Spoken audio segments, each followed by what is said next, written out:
One of the most common things people say to me is, you know nothing about Islam.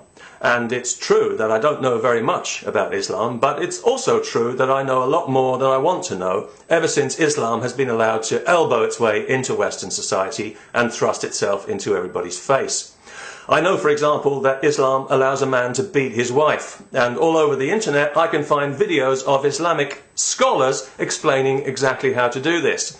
These are the same scholars whose reading of Islam has turned the country of Saudi Arabia into the kind of place where a person can be executed for witchcraft, or where a father is allowed to sell his prepubescent daughter to a child rapist and still call himself a man. I know that Islam encourages violence against apostates, against Jews, and against homosexuals, and I know that anyone who dares to criticize it for this naked barbarism will be physically threatened and put in fear of their life.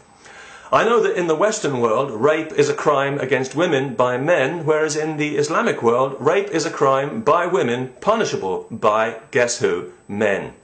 And I know that for these reasons, no other religion makes me feel quite as ashamed to be a human being as Islam does, and coming from a Catholic background, believe me, that is saying something.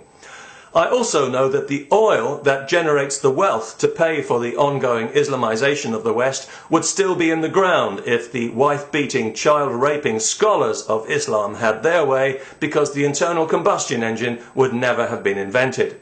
I know these things about Islam because everybody knows them. But people keep telling me, you are ignorant, you should read the Quran. Well, okay, so I read the Quran, but then somebody said, oh, you read it in English. No, you have to read it in Arabic to truly understand it. Ah, Arabic, eh? Well, okay, maybe I could learn Arabic. It would certainly be more than most of the Muslims on this planet have bothered to do.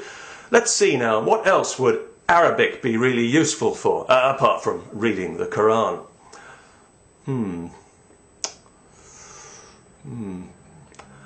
I'll get back to you if I think of anything, but don't hold your breath, because it's precisely because of the influence of conservative Islamic scholars that the Arab world has become such a cultural backwater, and the number of books translated into Arabic each year could probably fit into a briefcase and still leave room for a thermos and sandwiches.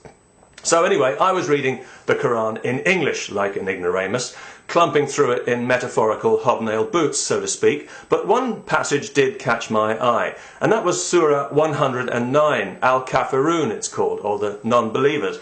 And this verse says, I don't believe what you believe, and you don't believe what I believe. You have your religion, and I have mine. And I thought, well, that sounds very reasonable, very tolerant, almost, dare I say it, like a religion of peace.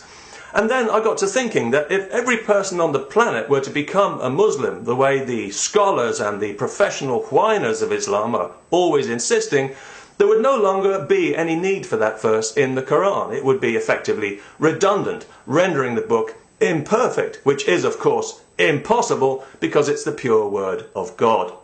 So clearly, God, in his infinite wisdom, anticipated that not everybody would want to be a Muslim, or would be suited to being a Muslim for one reason or another, and he approved of that situation, otherwise he wouldn't have said so in the book. Now, although a number of people have kindly offered to answer any questions I may have about the Quran, I can't help but wonder why I should have any questions if it's the pure word of God. Is God not capable of expressing himself clearly and directly to me without ambiguity, even in a crass and unsubtle language like English? Surely even to suggest such a thing is deeply blasphemous.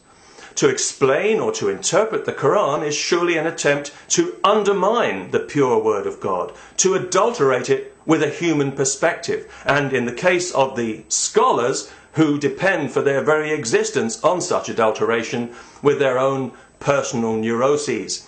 Because sealed as they are in their ignorant little bubble of righteousness with nothing for company but chronic sexual repression and a pathological fear of women, the holy men of Islam have no knowledge and no wisdom and not a spiritual bone between them, so they have to rely instead on the only thing they do have, the capacity to generate fear, which is, of course, the lowest emotion a human being can have.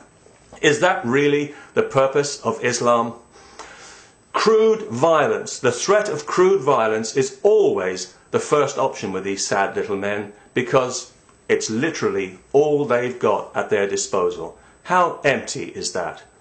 That's why apostates are killed in Islam, because the primitive throwbacks who define the religion simply don't know any other way. It's the scholars who call for the brutal punishments, who sanction the mutilations and executions, the monstrous treatment of women, the abuse of children, the murderous hatred towards Jews and homosexuals that have turned Islam from something that could have been beautiful into a dark, inhuman religion of death, tainting all Muslims in the process. Because if you're a Muslim, these people have coloured the way the world sees you, and they are not doing you any favours. And that's one thing I do know, and so do you. If every Muslim was encouraged to read the Quran by listening to God through their own heart and not through somebody else's twisted mind, what a different and vibrant religion it might be. Peace. That's what we're looking for.